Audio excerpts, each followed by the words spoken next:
तो भक्तजनों, भाद्रपद मास में क्या खाना चाहिए, क्या नहीं खाना चाहिए, आइए हम लोग इसके बारे में सुन लेते हैं।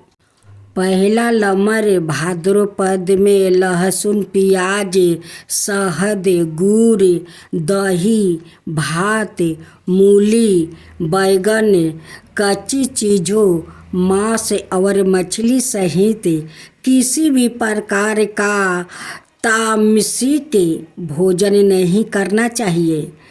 साधारण और अधिक मसालेदार चीज़ों खाने से बचना चाहिए। 2 नंबर, शरीर की शुद्धि और पवित्रता के लिए एक वक्त का भोजन ही करना चाहिए। 3 नंबर, इस माह में सभी तरह की सुख सुविधाओं का त्याग कर देना चाहिए और पलंग पर सोना भी छोड़ देना चाहिए। जमीन पर चटाई बिछाकर उस पर सोना चाहिए। 4 नंबर, अस्तित्व वचन बोलना, कड़वा वचन कहना, विश्वासघात करना, हिंसा करना, क्रोध करना, यह सब त्याग देना चाहिए। 5वां नंबर, किसी भी तरह के मंगलिक कार्य नहीं करना चाहिए। 6ठा नंबर, इस माह नारियल का तेल नहीं इस्तेमाल करना चाहिए, इससे संतान सुख में कमी आती है। 7वां, भाद्रपद के महीने में नशीले पदार्थों, तम्बाकू, गुटखा, सिगरेट और शराब आदि का सेवन करने से बचना चाहिए। 8 नंबर, इस समय शारीरिक संबंधों से बचना चाहिए। भाद्रपद अमावस्या के दिन पितृदोष से मुक्ति के लिए आटे के दीपक में तिल के तेल का प्रयोग करें और मौनी की भांति बनाए। दीपक में कुछ काले तिल भी डाल दे और उसे घर की दक्षिण दिशाओं में रख दे। इसके बाद कपूर को घर के मुख्य द्वार पर जलाए। ऐसे करने से पितरों शांत होते हैं और पितरों का आशीर्वाद प्राप्ति होता है। साथ ही घर की नकारात्मकता दूर होती है और सुख समृद्धि का वास होता है।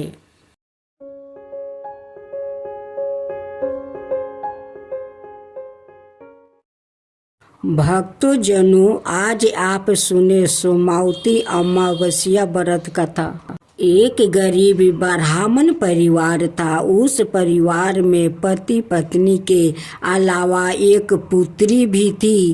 वो पुत्री धीरे धीरे बड़ी होने लगी। उस पुत्री समय से बढ़ती गई। वो लड़की सुंदर थी, संस्कार संपन्न, गुण की थी, किंतु गरीब होने के कारण उसका विवाह नहीं हो पा रहा था। एक दिन उस ब्राह्मण के घर एक साधु पधारे। वो उस कन्या के स्वभाव से काफी प्रसन्न हुए। कन्या को लंबी आयु का आशीर्वाद देते हुए साधु ने कहा, इस कन्या के हथेली में विवाह योग रेखा नहीं है। तब ब्राह्मण चंपित ने साधु से उपाय पूछा कि कन्या ऐसा क्या करे कि उसके हाथ में विवाह योग बने। साधु ने कुछ देर विचार करने के बाद अपनी अंतर्दृष्टि से ध्यान करके बताया कि कुछ दूरी पर एक गांव में सोना नाम की धोबिन जाति की एक महिला है। वो बेटे और बहू के साथ रहती है, जो बहुत ही आचार विचार वाली, संस्कार संपन्न था, पति परायण है। एक कन्या उसकी सेवा करे और वो महिला इसकी शादी में अपने मांग का सिंदूर लगा देती है।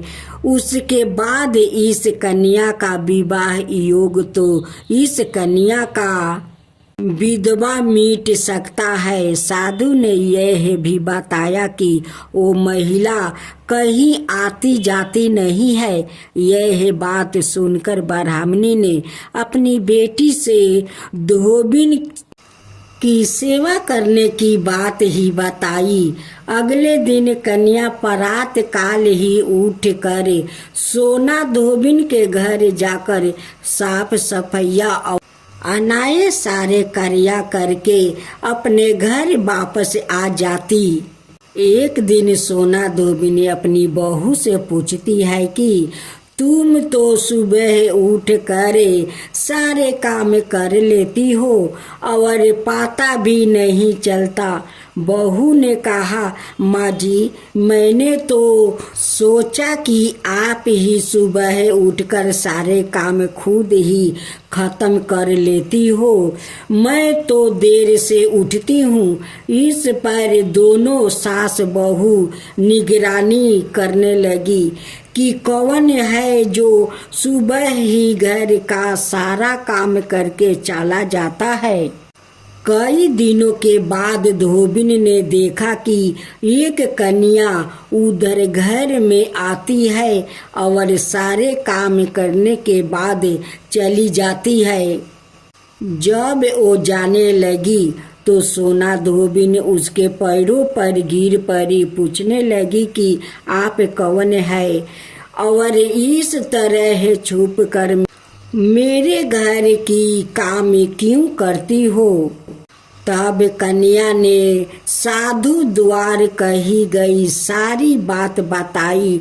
सोना धोबिन पति परायण थी, उसमें तेज था, वो तैयार हो गई। सोना धोबिन का पति का थोड़ा अवस्था खराब था। उसने अपनी बहू से अपने लौटने आने तक घर पर ही रहने को कहा।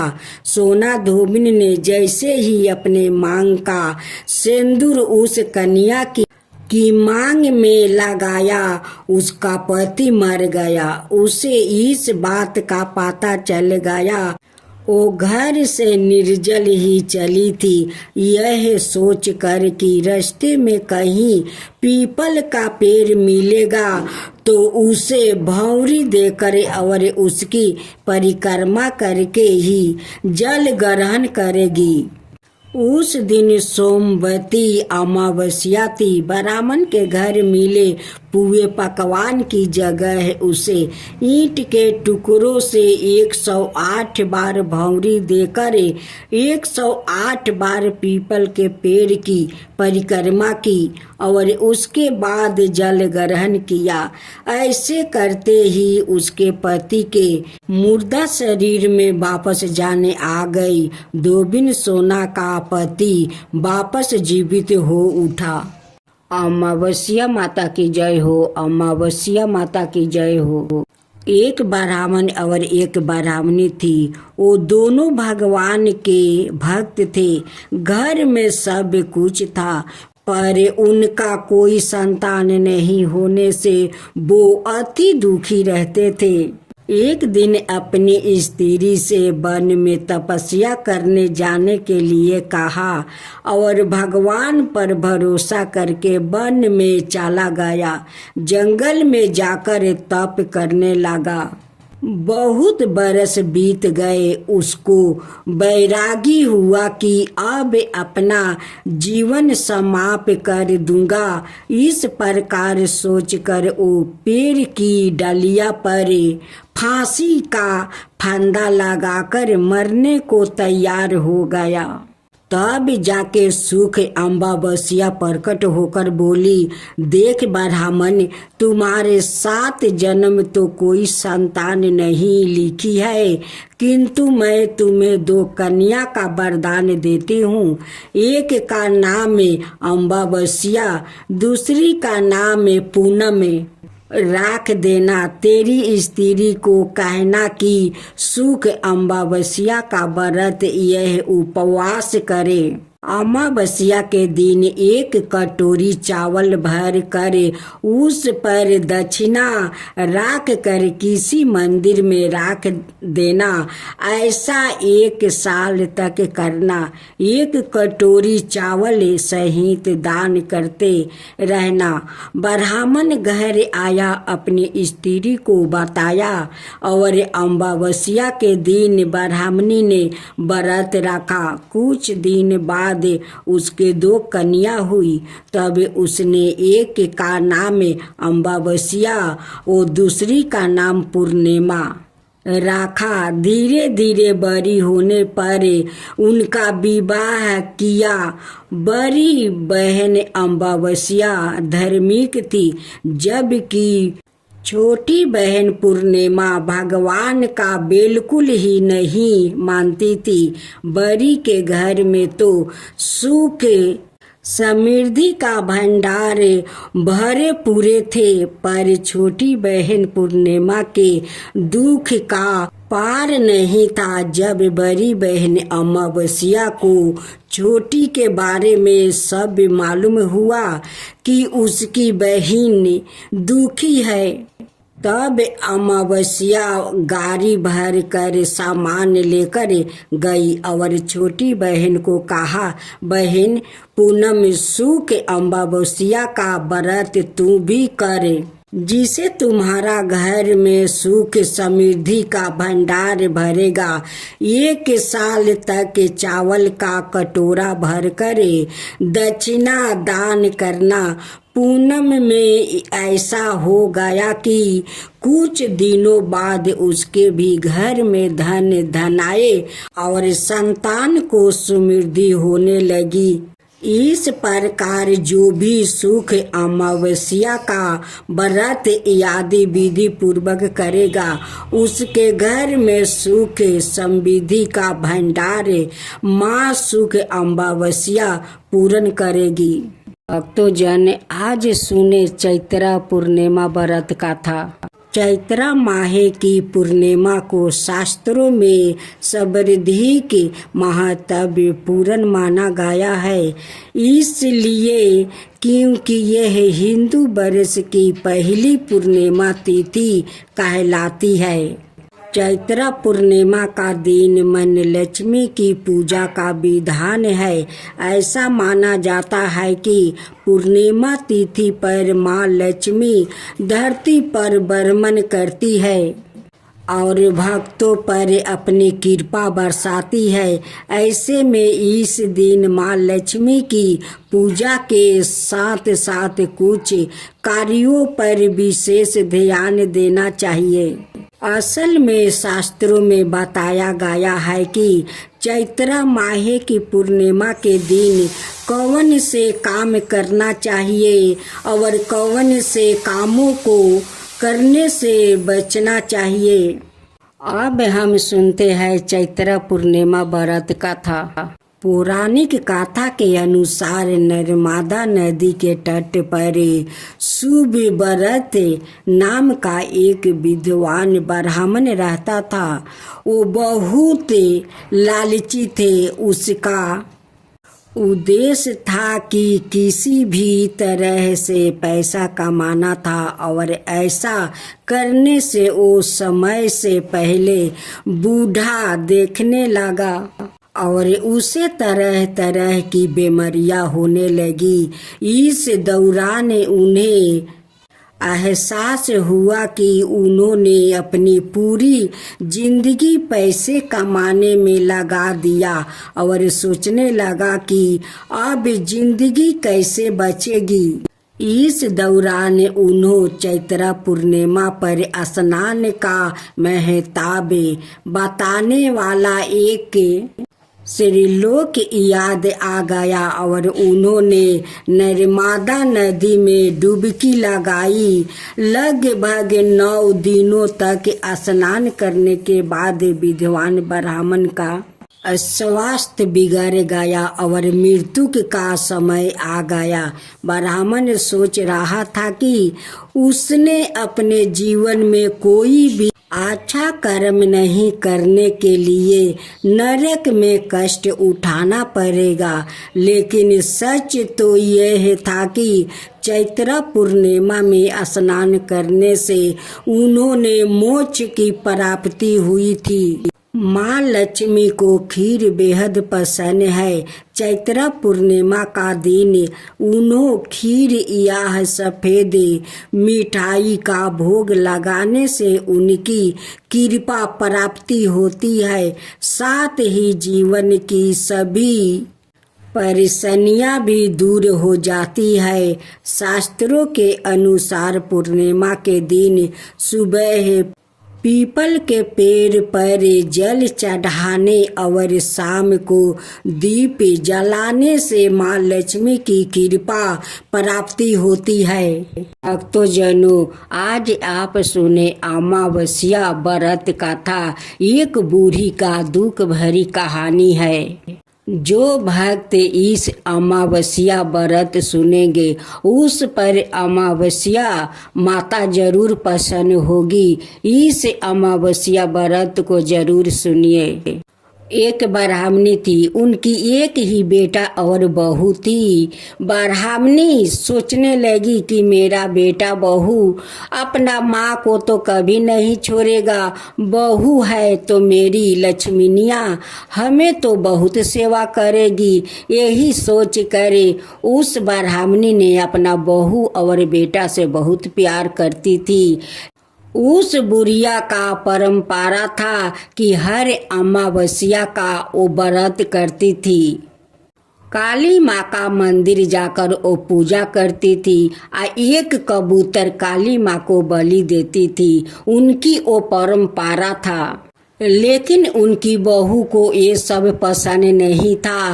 वो हमेशा कहती है कि सासू माँ, आप हर अमावस्या को व्रत करती हो, एक कबूतर माँ काली को बलि देती हो।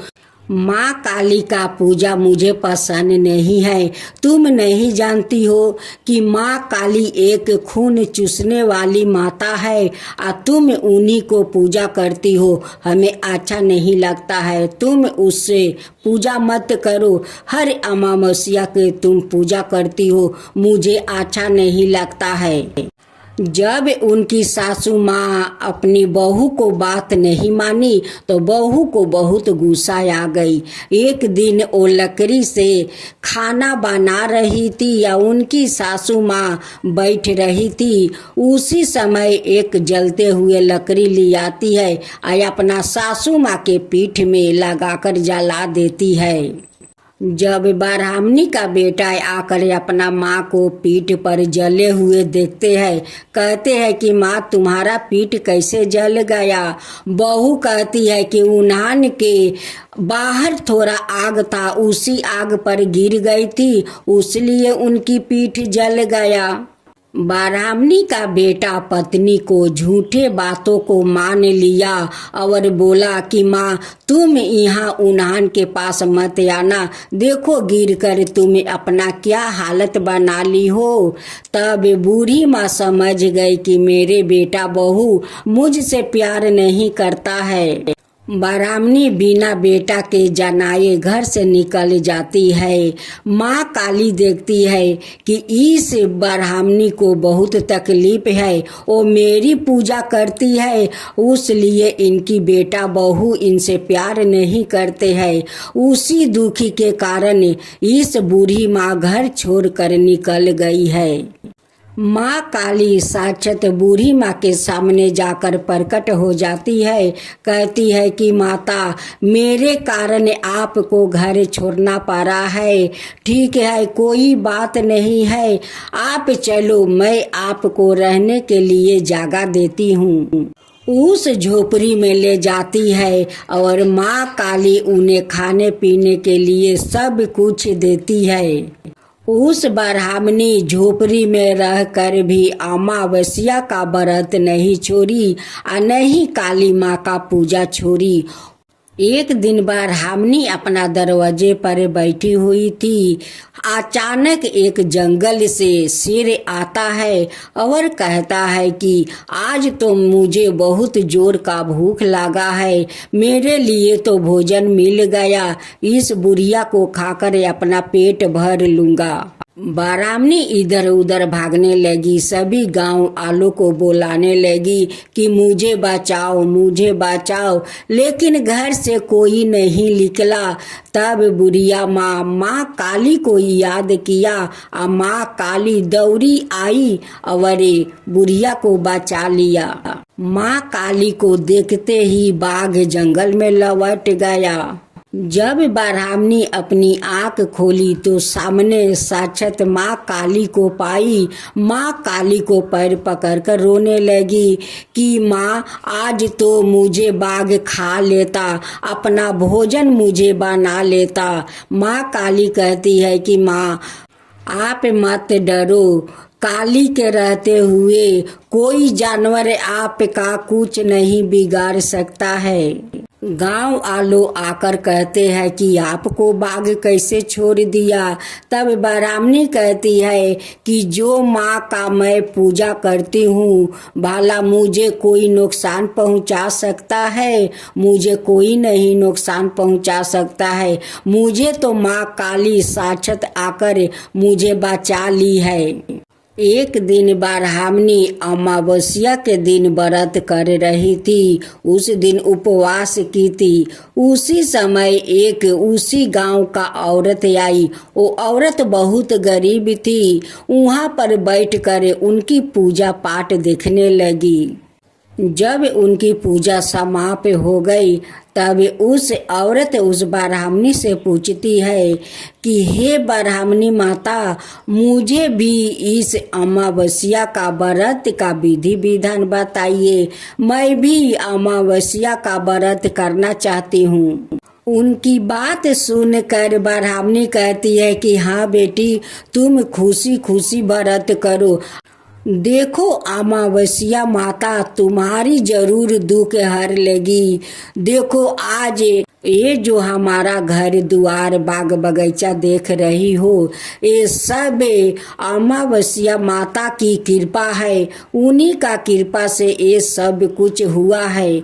मेरा बेटा पतोह तो मुझे आज तक खोजने नहीं आया कि मेरी माँ मर गई या जिंदा है, आज तक खोजने नहीं आया। मैं तो यही सोचती रही कि मेरे बेटा बहू मुझसे बहुत सारा प्यार करेंगे, मुझे बहुत सेवा जतन करेंगे, लेकिन नहीं, मेरी बहू तो एक दिन लकड़ी जलते हुए उठाकर मेरी पीठ पर मार देती है। मेरा पीठ जल गया।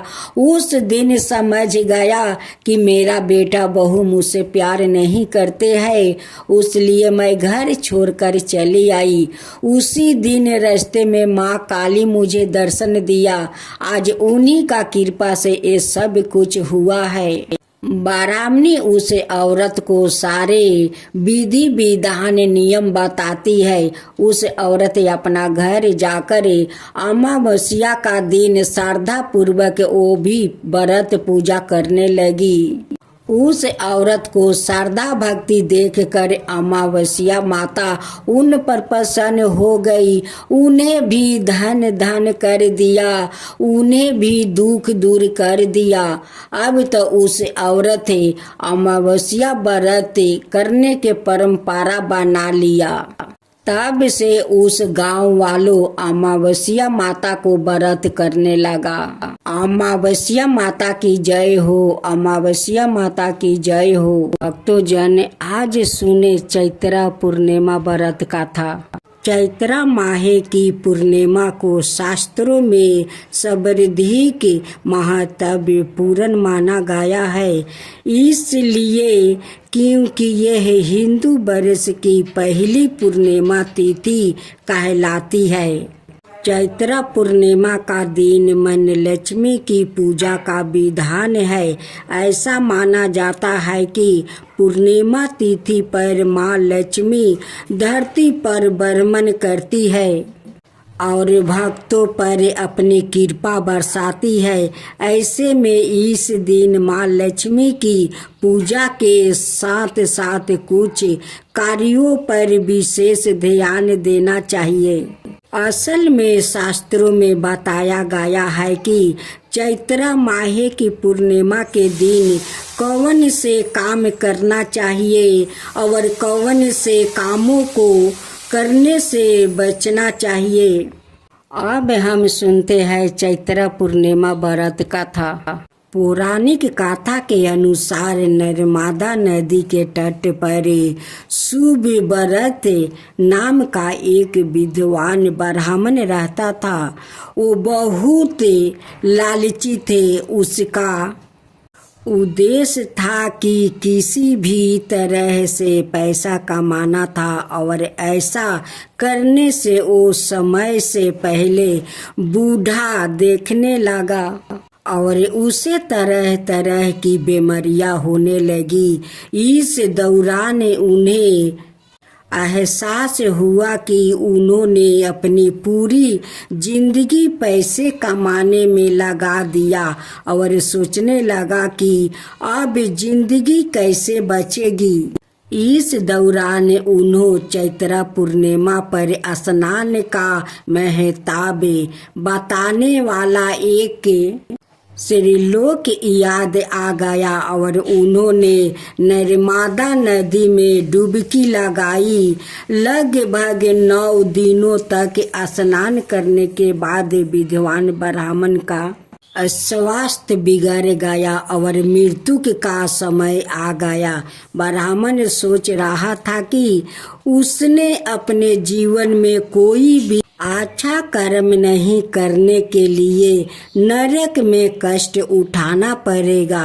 लेकिन सच तो यह था कि चैत्र पूर्णिमा में स्नान करने से उन्होंने मोक्ष की प्राप्ति हुई थी। माँ लक्ष्मी को खीर बेहद पसंद है। चैत्र पूर्णिमा का दिन उन्होंने खीर या सफेद मिठाई का भोग लगाने से उनकी कृपा प्राप्ति होती है। साथ ही जीवन की सभी परेशानियां भी दूर हो जाती है।